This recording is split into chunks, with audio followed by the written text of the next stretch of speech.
Hello and welcome back to Strategic Mind, the Pacific, and playing hardball. The Second World War is raging in the Pacific. And we are at Iwo Jima. We have won in principle. We just need to do a little mob up. The last episode showed the victory against the Japanese general. And we have near control of the island now. I just wanted to take over this bunker there, and then we can end the episode. We have achieved the Medal of Honor and the Knight Grand Cross of the Most Honorable Order of the Bath. But, well, and there's another kamikazes flying in most likely here. So let's have a shot at this one. Guess we're not going anywhere. Yeah, with our floating. Okay, well, with our floating guy here, but that's actually not so bad. This way our fighters could get some experience. This guy is rather far away from the next level. We are high in the sky. And you are there. Can you actually reach them? Yeah, I guess so. At 28 fuel, and you have also 28. We had been pilots before we were born. It kind of doesn't matter. Then you get the kill. Fly in here like so. Gotta do it, This is most likely kamikaze. So I looked it up, by the way. So the Japanese had only very few planes once the invasion of Iwo Jima started. Yes. Very good. Another 10 experience points for this guy. They had possibly around something like 30 planes or so. Not what this mission showed, like, I think, how many did they have? 6 or maybe even 7 tactical bomber squadrons and 5 fighter wings. So that was not very realistic. And actually caused our trouble. Most of our casualties, actually. But yeah, I mean, okay. We are high in the sky. And by the way, this guy here, you can actually also just attack the bunker there. Speed like is this. of the essence. Let's give those guys who could use some additional experience We bring death on our wings. the kill, so there, and then let's have the tank do it. Nothing better than a preemptive strike. Good. Taking over that one, very good, and now we are done. That means, let's have a last look. So we've got everything. And by the way, here. So we've got everything. We seized all the victory hexes. We dealt with General Kuribayashi, that was his name. We did not lose more than 4 ground units. We destroyed the exits from the underground tunnels. And we captured or destroyed the radar towers. So that's all the mission objectives that came up here. And we've got the Medal of Honor. We have killed 4 tanks, 2 recon units, 9 anti-aircraft installations, 13 artillery pieces, 36 infantry squadrons, or rather battalions or something, 5 fighter wings, 17 tactical bombers. Yeah, most of them were actually the kamikazes, for quite some prestige, and 32 forts, which don't seem to count. I'm a bit surprised about this here, plus percentage or something, naval defense. Well, let's see how what that actually means. And we've got the Medal of Honor, 3 more command points, which means we can field, in principle, 3 more units, because I would actually always like to have something like 8 points of income per turn, because our ability here, the naval artillery, costs 8. So we can do at least 1 additional shot per turn, while with the ground-based artillery it costs 6. Yeah, so this way we have 1 additional shot. Yeah, so let's end the scenario, finish the operation. So, and let's recall, by the way, very quickly again what the situation was here, the strategic situation. So Okinawa is south of the Japanese mainland, was fortified, as we have experienced here, with lots of pillboxes, hundreds actually, and bigger bunker installations, blockhouses, and other stuff. The whole island being a volcanic island, covered with blackish sands, especially, I guess, like here, like where there wasn't any vegetation or so. on the beach areas. This was most of the trouble that the Marines had to get in there and into land. And the naval bombardment was actually counterproductive in that sense, because all the holes that they blasted into the beach were actually counterproductive in that sense, that the Marines and their equipment couldn't get forward. So the CBs, that's the construction battalions, had to come forward and use bulldozers to clear some paths, so the Marines and their equipment and their tanks could actually go forward. Mount Suribashi was one stronghold in the south, but the Marines cut it off. So they cut, within the first day, they cut through the southern area here, like in principle, like we did.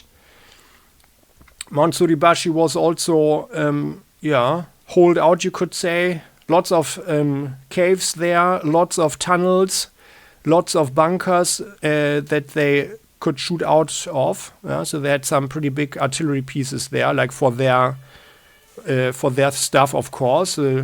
Like the Japanese were never really good on artillery, not like the Soviets, for example.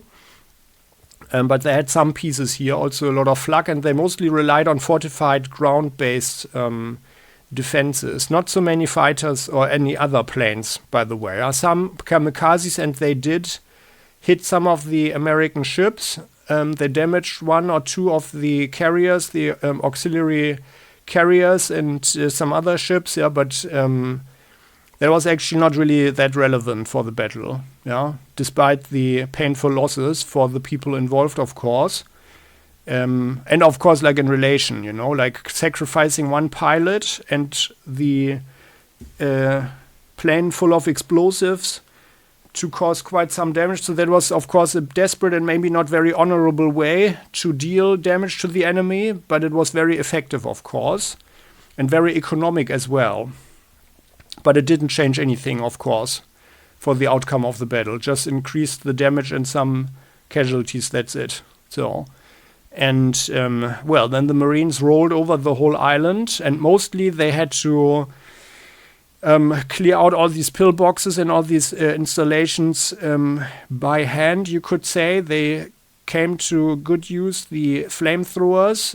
However, due to the fact that the flamethrower squads had to go in very close to the enemy, they were at very, very high risk, of course, and very soon they had casualty rates of more than like 90%, which means that the United States ran out of flamethrower crews, which is why they used the flamethrower tanks some more, and that came down to the point that the whole, whole attacks had to wait for these flamethrower tanks to arrive, which is of course sensible. I mean, if you are an infantry grunt, you don't want to take unnecessary risks, of course.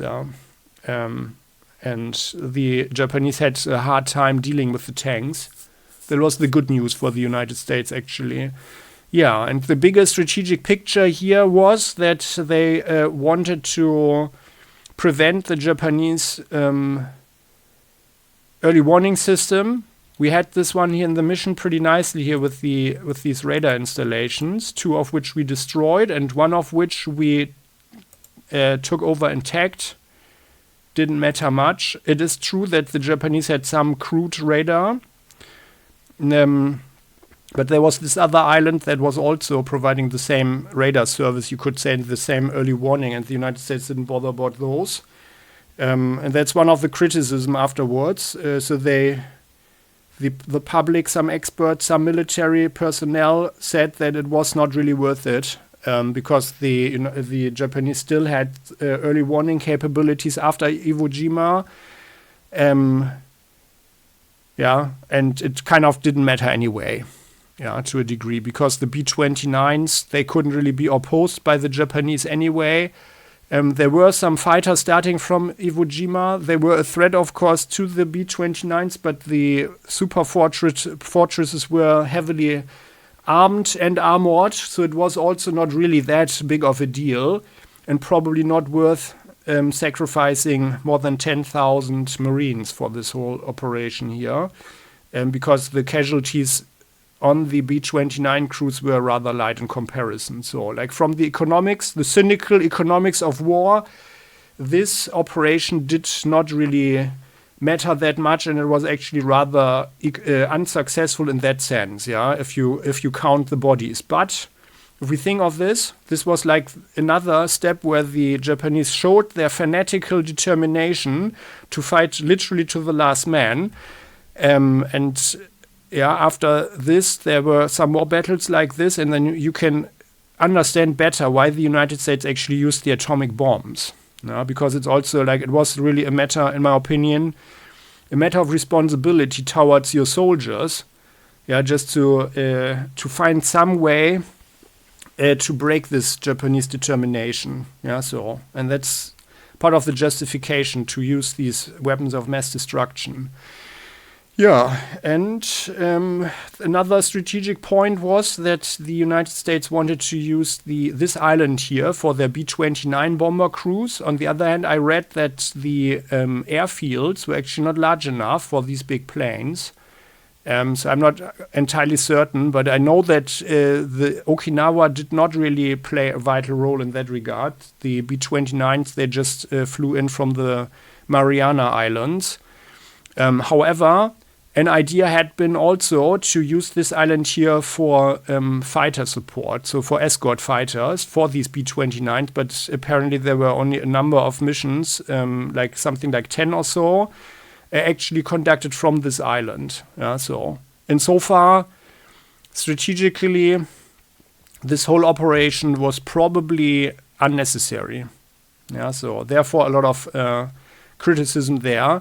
But on the other hand, as a strategist, you need to think, ahead, and you don't know what's happening, of course, and then you just want to deny the enemy any resource. And the Japanese might have come up with a new fighter plane or something that would have been nastier. And then, of course, it was better to deny them this island here on the other hand. Yeah, so I think it is certainly not a black-white thing. So, and there we are. And let's end this episode, or rather this battle here, finish operation. These are our statistics. And there we go. Here, there we've got the iconic picture. That's it. Yeah, pretty cool. Nicely done here. Sulibachi Mountain. But the second one was, by the way, it was staged. So they took down this first flag, as I had explained before, and the second one, oh yeah, nothing more. Okay, well, and then there we are. All right, so let's have a look. Campaign map. Life is priceless. By avoiding high losses on Iwo Jima, we saved lives of experienced soldiers, and now our troops are more combat ready. The effective level is increased by 1. Yeah, nice. Very good. Let's have a look at our guys. Like everyone, or? No, I guess only our ground troops, huh? Or what? Or is it the Marines?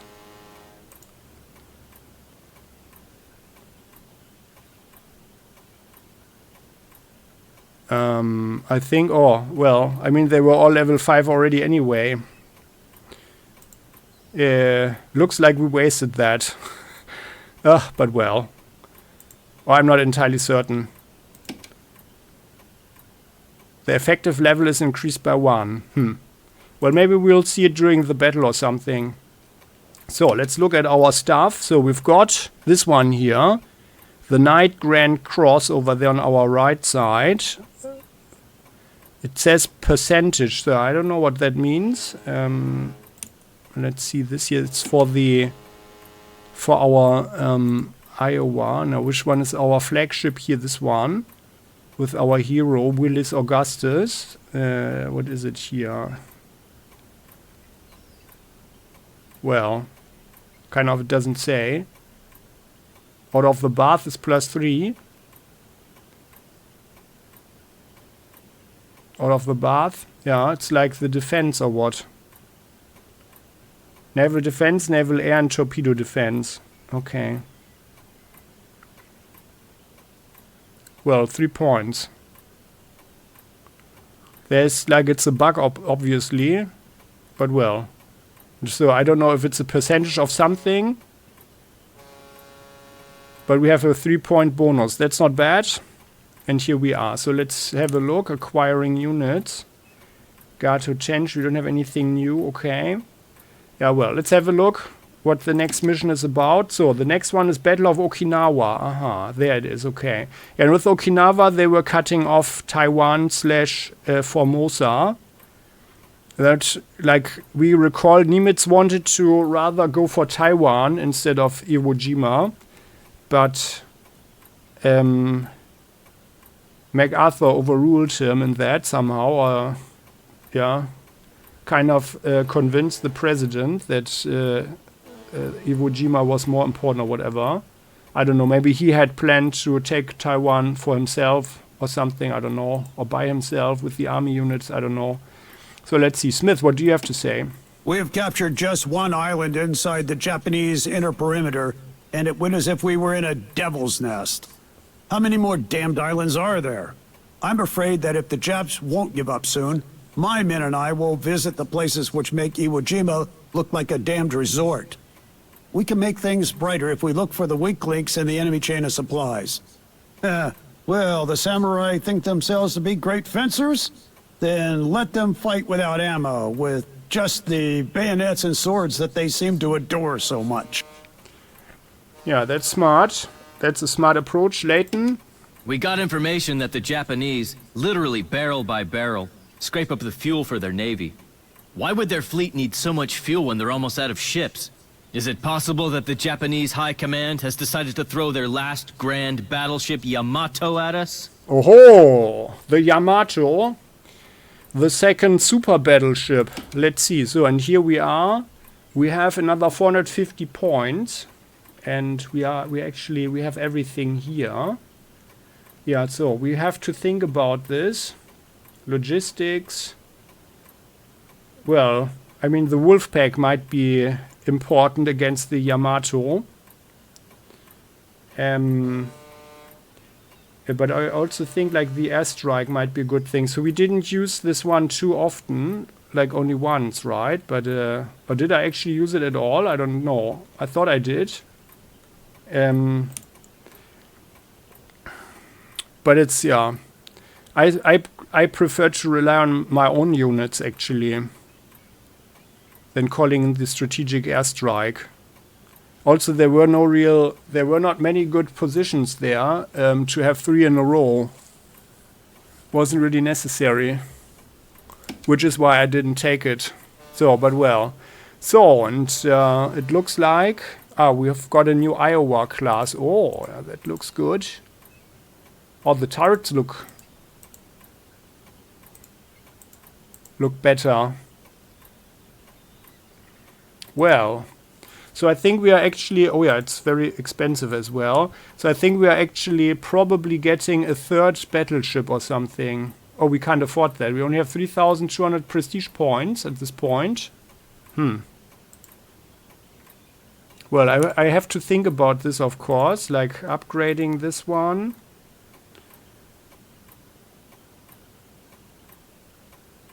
To 1 Iowa would only cost 1,100. And how much is the Northampton? Costs 2,400. Okay, yeah. Yeah, maybe we should upgrade the Northampton here as well. Because the Iowa is actually, in principle,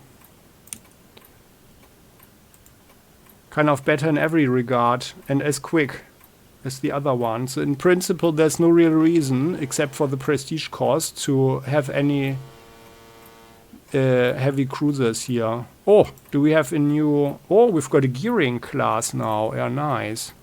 Oh, that's much better. And they've got a better torpedo. The torpedo is worse? What? What the... We've got a worse torpedo with this one. How's that?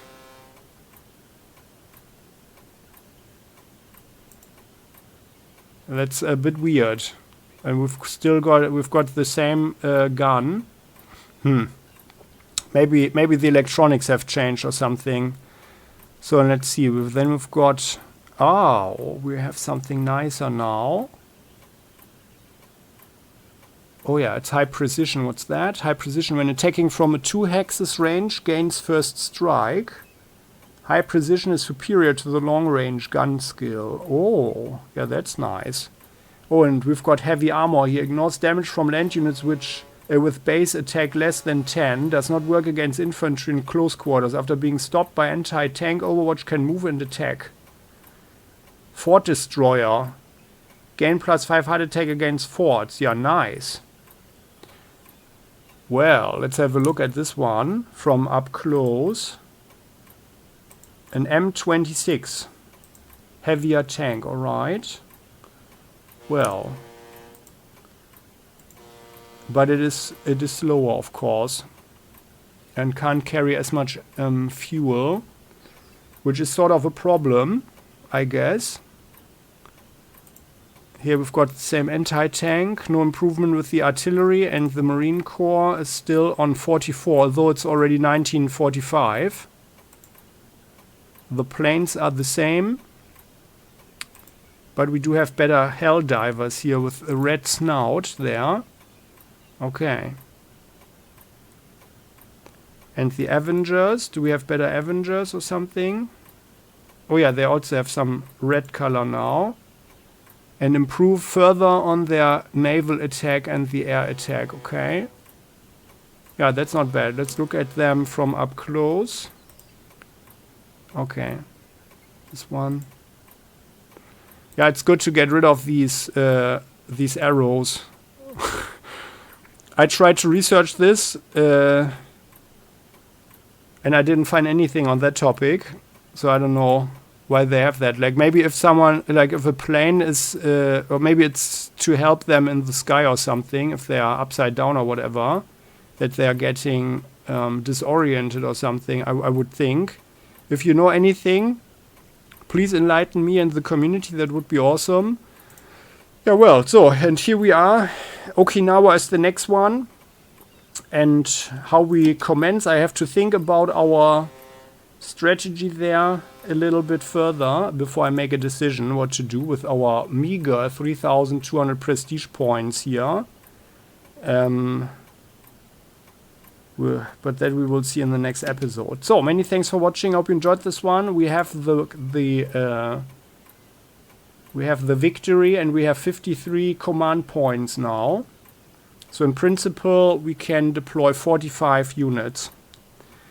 Yeah, so, and that concludes today's episode. Many thanks for watching. I hope you enjoyed this one. And if you did, please do click the like button. Don't forget to subscribe to the channel. Hit the bell to never ever miss an episode again on Playing Hardball. And as always, the comment section is all yours. You are heartily invited to share your thoughts. See you next time. Bye-bye.